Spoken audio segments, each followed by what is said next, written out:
次见面是在一次朋友的聚会上，跟可可大概2、3次的见面，觉得他人非常不错。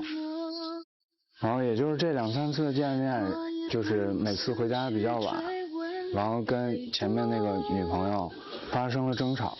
有一天，潇潇的前女友给我打电话了，说他们已经交往了9年，是打算结婚的，因为我分手了。前女友回来发现我跟可可在一起以后，闹了很多别扭，弄得精神分裂。最近他以前女朋友的病渐渐的好起来了，总会找各种的理由让他去看望她，但我心里很不舒服。医生说建议我多抽出一些时间去陪她，让她度过这一段。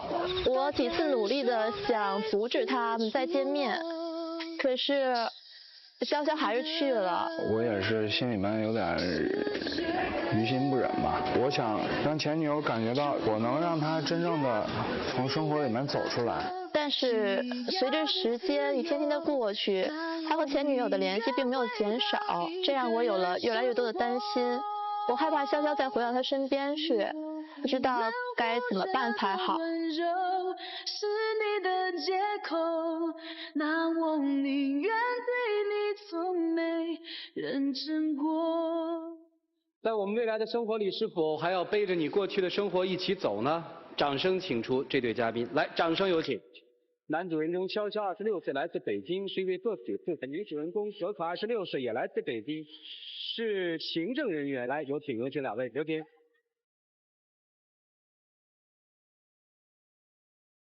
跟前女友交往9年啊？对。那个小片里说什么大夫说要去看她是什么意思？我们经过就是争吵以后分手了，然后他也受刺激昏过去了。带他去医院的时候，医生说他有点精神分裂，然后建议在医院疗养。是因为你跟他分手，所以他精神分裂了，是这意思吗？对。当时分手的原因是什么呢？经常在外面的时候回家比较晚嘛，他感觉中间有问题，然后吵起来了以后翻了很多以前的旧账，就是谈到以前我刚大学毕业的时候工作是在我父亲的公司，然后有同事对我有一些好感，大家在一起的时候经常电话短信啊，然后他发现的时候就是很激动，闹得很大，最后因为这件事儿公司里面也把那个就女职员也让他停职了。然后每一次吵架的时候他总提出这些事情，也是觉得在一起挺累的。对。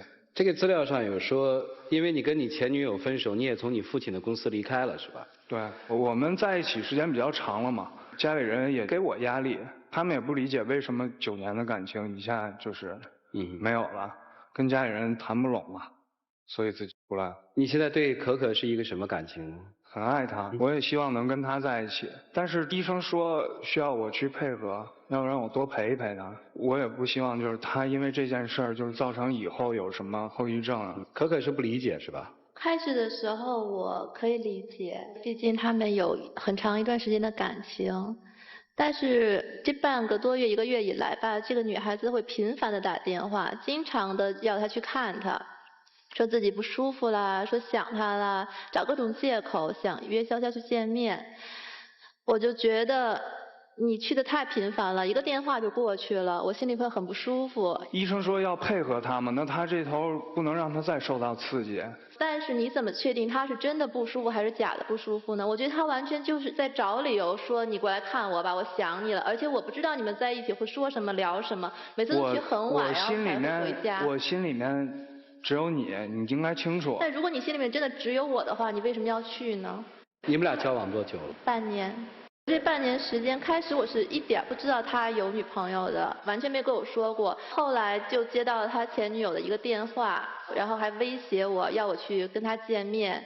当时我就很怕，我也不清楚什么情况，我就给潇潇打电话，但是他的电话关机了，我就只好给他发个信息，我说有一个女孩子自称是你的女朋友，你给我解释一下这什么情况。他晚上给我打了一个电话，就给我解释说这是他以前的女朋友，然后说着说着那边就断了。后来才知道那个女孩子精神出现状况去医院了。事后呢，潇潇把我约出来给我解释一下前因后果。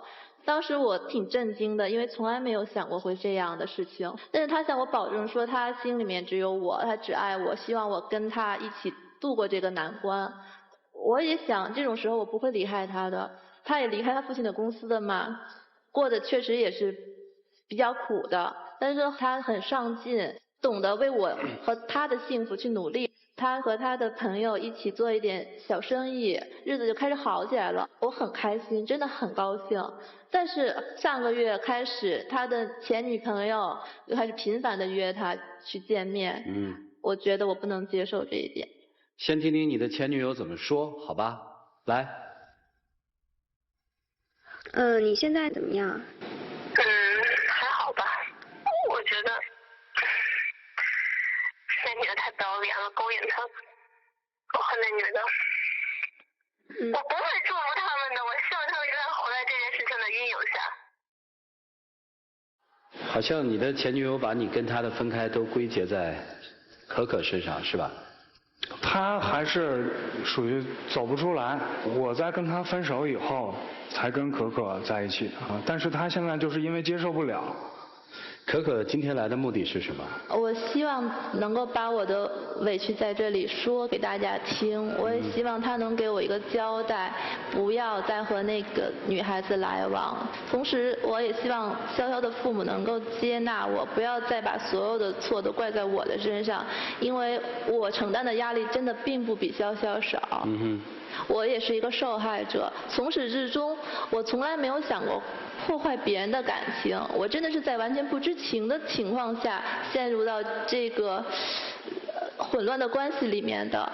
我希望大家不要像那个女孩子说的那样，把我当做一个不要脸的第三者，因为我不是那样的人。他的父母也不接受你，什么意思？他的父母把这件事情全部怪在我的身上，他们说以前的那女孩子叫小叶嘛，小叶就是他们就是认定的儿媳妇，他们觉得没有什么认定不认定，这认不认定是在于我，只不过是在一起的时间。但是他们听你的吗？他们并没有听你的，是不是啊？还是说你一直在骗我？但你心里面小叶也仍然是你的未来的老婆？不是，我跟他已经说得很清楚了，只不过是父母那边他没有，就是没有真正的理解过我真的想要什么。你刚才说了一句话让我挺震惊的，你说在他的心里那个前女友是他未来的老婆，什么意思？因为他一直不跟他彻底的断绝关系，他只是在嘴上面敷衍我跟他已经说得很清楚了，但是随叫随到，只要那边一个电话过来，马上就会过去。我跟他这么长时间了，没有了爱情，也可以当做亲人一样在身边。那他出现这种问题，我也不愿意啊。我觉得男女之间没有真正纯正的友谊，而且你们又是在这种前提下，你让我怎么相信说是你真的只是因为朋友之间的关心？你是不能接受说他跟他的前女友还有往来，我不能还是觉得现在压力太大了，压力也大，也不能够接受他们两个再来往了。如果他的病今天不好，明天不好，10年不好，那你是不是要陪他10年？我只希望是说等他到病情稍微好一些，因为我们现在也说得很清楚，只是朋友而已。那我把他当作家人，也是不希望他以后因为这件事儿留下什么阴影。如果那个女孩子就是你的前女友，她一直好不起来，你怎么办？你看他现在医生他就是在借口，他根本回答不出来。我也问过他很多同样的问题，如果他好不起来你怎么办？如果他10年好不起来，你是不是陪他10年？不会的。不会的，那你给我一个时间的期限好吗？而且我们根本没法判断说他是真的不舒服还是假的不舒服。医院那边已经说他已经恢复得不错了。如果他说你不再找他，他的病就会复发呢？不会的。不会的。对。真的不会吗？肯定不会。那你现在就可以不用去找他了，以后也可以不用去找他了，你能做得到吗？他们应该怎么办呢？听听专家们的想法，一起真心丘比特问卷。首先，我非常钦佩可可，因为你表现得非常的包容。然后第二呢，对于潇潇的前女友，我觉得是这样，因为一个人的心理问题啊，本质上都是他自己的问题。虽然说你们有一个失恋的一个过程，然后导致他精神分裂，但是我觉得，除非你在这个失恋过程中你有什么很强的暴力行为啊什么，对他有很大的刺激。如果是一个正常的一个失恋的一个过程，他精神分裂，那我觉得他的性格肯定有很大的问题。我觉得你不用担负很大的责任。第三呢，我就特别不理解你的前女友是在哪儿做的治疗。如果说因为失恋是吧导致精神分裂，医生应该告诉你说你不要出现，因为他要避免回忆，要把所有跟你有关的、跟你们两个人有关的所有的照片、物品，包括你本人，要从他的面前一定要把它拿走，调节他的心理，让他去看未来，让他去不要去纠结于过去。我觉得这才是一个治疗方法。这个人都被失恋的折腾的精神分裂了，医生说，哎，你这前男友，哎，你经常来看看他。我觉得这是一个什么样的医生，我不太理解。因为他是于老师，因为他是不想跟我分手嘛。然后，但是他这边就是每天吵着要见我。啊，对，那是他的意愿。但是如果说这个医生是一个专业的心理治疗的人士的话，他应该知道，应该去阻断这个回忆。孟岩老师所说的非常正确。我说一下我的身份，我是学医学心理学出身的，包括在医院心理科、精神病医院都工作过。对精神分裂症的这种发病病因，我简单说一下，这不是我个人观点，而是医学科学观点。如果你确诊的是精神分裂症的话，那么它的病因，你的情感因素只是一个导火索而已，绝对不是发病的主要原因。所以这部分你可以去咨询其他的专家，或者去看一些专业的书，来摆脱这部分内疚感。还有一个，刚才孟岩老师也说了，现在其实不支持你反复的去看你的，对他没有任何的好处，这是一个科学的说法，不是某一个人观点。我希望你去思考。也许是一种说法呢，我内心很愧疚嘛，我愿意去看嘛，不一定是大夫要求的，也不排除。这个部分其实占了很大成分，因为他自己知道如何分的手，如何又走的可可，这个是不愿意说出来的。对。当然我们说有责任也内疚，但是你处理的问题不对，你帮的方法也不对，所以最后你身边一团糟。那我应该怎么做呢？他最终应该是把这件事放下，而你总去招惹他，反而是害他。最终是害他。对，害他，害你，害你现在的女朋友。涂老师，我首先支持一下女生的观点，那就是男女之间是不可能有纯洁的友谊的。其实人生有很多拐口，每选择一个拐口，接下来的风景会截然的不同。男嘉宾的这个选择上，其实有的时候很简单，他就像这个用天平去称东西一样，哪头重就往哪边走。但最关键的是选择砝码的不同，你这头放的是对可可的爱，另外一头放的是对前女友的爱，哪头重你往哪头走就行。但关键是你砝码选错了，你这头放的是对可可的爱情，那头放的是对于女友的亲情，或者说9年的爱情现在已经不复存在，或者再加上你家人的所有的这种感情在里面，这样对可可是很不公平的。没有选择就是最好的选择。人生的艺术在于放弃，放弃是为了更好的拥有，但是其前提条件是你的放弃不是因为移情别恋，你的再次拥有是因为爱的箴言。现在是到了你要放手的时候。医学的角度说过了，爱情的角度也说了，这个放手就是真的要挑一头啊。人生大概就是这样吧，你不可能占全吧。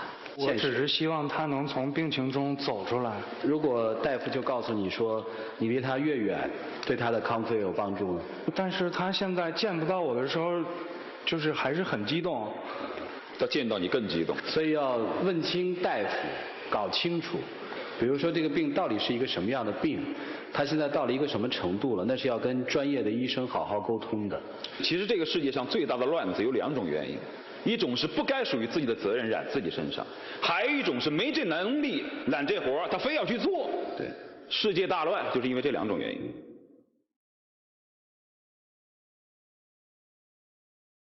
好了，朋友们也来了哈，我们一起踏浪，旁观者清。潇潇的朋友是他的兄弟，很多年了。其实在这里看到了一些信息并不是一些很真实的，我发现这个真理偏离了很多。其实今天我很不愿意来到这个现场去参加这个节目。这个节目是可可带着潇潇执意要到这个现场要去证实一些东西的。而且今天我觉得一些东西我不得不去说了。兄弟，这么多年我们看在眼里，我们曾经是一块的高中同学，和小叶一块，我们知道谁是你适合的那个人。9年了，曾经一块哭过、笑过、闹过。可能你评价过去的一段时间，可能是在一个感情的一个倦怠期，可能你想放手，但是作为旁观者，难道你的家人会害你吗？我希望你能够真的去考虑一下，你自己真的是想要什么。兄弟，我特别想问一句哈，你们有什么权利帮他做自己情感上的决定？因为我觉得可可的出现，她的不单纯。是你觉得？对吧？我们都是这样觉得。你有什么权利这么做呀？当你得知他有女朋友，而且是9年的时候，你为什么还要选择跟他在一起？看的是他的钱吗？是他为什么选择和我在一起？既然你是他的兄弟，就应该支持他。你不能用一个谎言去验证一个谎言。哪一句是谎言？谎言是你们制造的，不是我制造的。这些东西。其实我只想去澄清一些现实，但是从刚才潇潇嘴巴里面说出来一句话，我觉得改变了我之前的这样一些想法。希望你能够去冷静下来，去考虑一下，难道一个偶遇的可可比不上一个9年的小叶吗？9年了。这样，这个朋友啊，其实曾经啊，我有过跟你一样的感受，但是那个人不是我的哥们儿，而是我原来公司的一个同事。我也很不喜欢他的女朋友，而且他的女朋友也是在不适合的时间所出现的，然后我们都用道德的棒子去打他。我那个朋友这个毫无主见的，他在这个问题上左右摇摆的时候，我们作为朋友，我们但凡是一点点的推推搡搡，都有可能产生他这一辈子的一个最终的后果。就像我刚才所说的，每选择一个拐口，接下来的风景会截然不同。而当他发现风景不同的时候，那个时候他找谁？找你，你能挽救得了吗？后来他每一次跟我喝酒谈起这些事情来的时候，都会这样说：虽然当初的选择现在看来是错误的，但甭管是对是错，最关键是由我做出来的，而不是由他人代劳。这样的话，至少我是真情实感，而并非虚情假意。所以，咱们换句话来说，假使潇潇什么都没有，他就是一个打工的。当你得知他有一个9年的女朋友还没有分手的时候，你会怎么办？哎，等等，这位朋友，你刚才你的话中好像有话一样，你好像认为可可跟他的结合很多情况下是源于对于他家庭财产的给予。曾经是这样想。曾经是这样，那你能有1、2个事例证明一下，这个潇潇在可可身上付出过一些什么样的这个物质上的付出吗？很多。比如呢？但凡是可可想要的东西，一个眼神他都会去为他去刷卡。你有什么事例证明他就是有意的去想？这就是他的高明之处。另外，头老师也说了，其实我们这帮做兄弟的总想帮忙，但是我觉得你们这个忙帮得太大了。兄弟真正帮的忙是在自己的兄弟失去爱情痛苦的时候，兄弟的友情大门始终向他敞开，为他的痛苦买单，而不是去帮他做决定。我是可可的朋友，他跟潇潇在一起这半年之中，我也是看着过来的。他们在一起真的受了很多的委屈，很多的压力。可可是个很天真的人，他就觉得爱情是神圣的、美丽的，他觉得真爱就应该付出一切、承担一切，他去包容潇潇之前的女朋友。但是我觉得潇潇这个人，他是一脚踏两船，因为曾经可可告诉我，潇潇因为回去看他女朋友，有跟他撒过谎，骗他。说有事情，说什么兄弟有事情或者怎么样的。我是担心你是担心你就要去骗他吗？你忍心伤害你最心爱的女人吗？你怎么会去用这种事情去撒谎呢？你有没有考虑过他知道真相的感受啊？你是撒谎骗你以前的女朋友啊？你说你爱可可，你对他做了什么？我没有欺骗他呀，我只不过是想让他那边的病情好一些，没有别的意思，而且我跟他已经说得很明白了。其实吧，我觉得你这都是借口，你没有办法给你以前女朋友一个承诺，你也没有办法处理好你以前的关系，你更没有办法跟我们可可承诺。我是想等这一段把这个事情处理完了以后跟他在一起，我也跟他解释过很多次。很久了，半年了，你身边所有的朋友都不接受他，所有人都说他是狐狸精，所有人都说他贪图你的钱财，所有人都说他是小三，你有考虑他的感受吗？你为他做了什么？我觉得真的大可不必在意，就是如果不是的话，心里是坦荡荡的，完全可以接受一切。他选择他就意味着他要承受这份压力，那你就承受吧。他承受了，可是潇潇作为一个男人，作为一个爱他的男人，他为他付出了什么？他为他做了什么？一个男人应该有的责任，一个男人该有的承诺。我就拦一句哈，刚才他的朋友说的时候，我就觉得好像朋友都太越位了。他有没有付出你怎么知道？我看到了潇潇。你看不到任何。做朋友的他快乐，真快乐和假快乐看不到的。我是他最好的朋友，我不想让他再伤害他了。我真的想让潇潇给他一个承诺，你到底可不可以跟你以前女朋友断绝来往？你还是说在撒谎？你就是一个骗子，你在一脚踏两船。其实有一点你要相信，他没有那个本事脚踏两船，他是个很简单的人，他没那个能力，他不是那样的人。其实说白了，有的时候没能力去判断和分解。说白了，如果他能脚踏两船的话，就不会是今天这个局面。这么说吧，他现在自身都难保。我觉得潇潇太懦弱了。这个时候，作为朋友啊，就少一点指责吧，多一点鼓励，多一点支援，反而他能够接受。亲爱的朋友们，都别说了吧。我们本来是想说旁观者清哈，看一看，提供一些材料就可以了。结果我发现现在旁观者比这个本人还要糊涂，就咱不介入。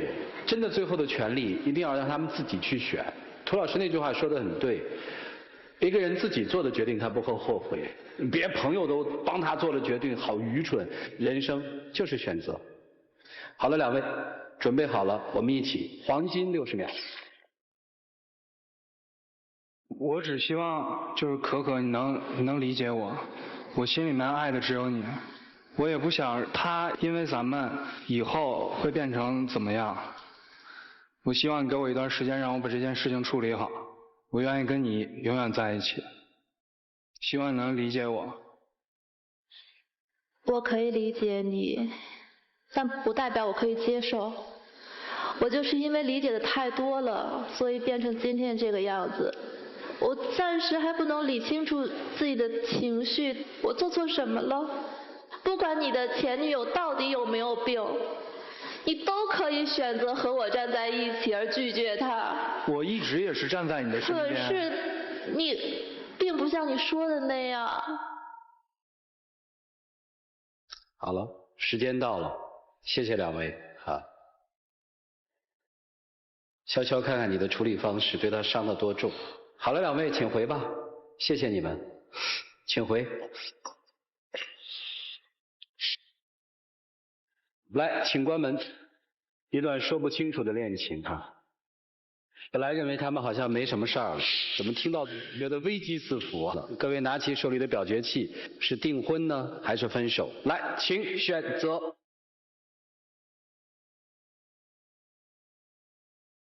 现场75%的观众朋友觉得他们应该订婚，他们会觉得只要两个人有真爱就应该在一起。可是面对那么多的压力，他们自己会作何决定呢？我们一起来数5个数，来，5、4、3、2、1，请开门。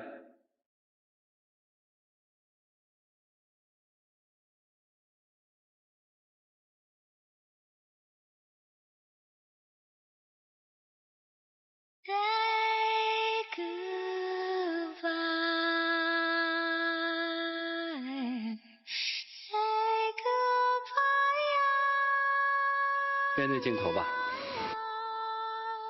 我不理解他是怎么想的。爱他吗？爱，很爱。处理好自己的难题再去追他呀。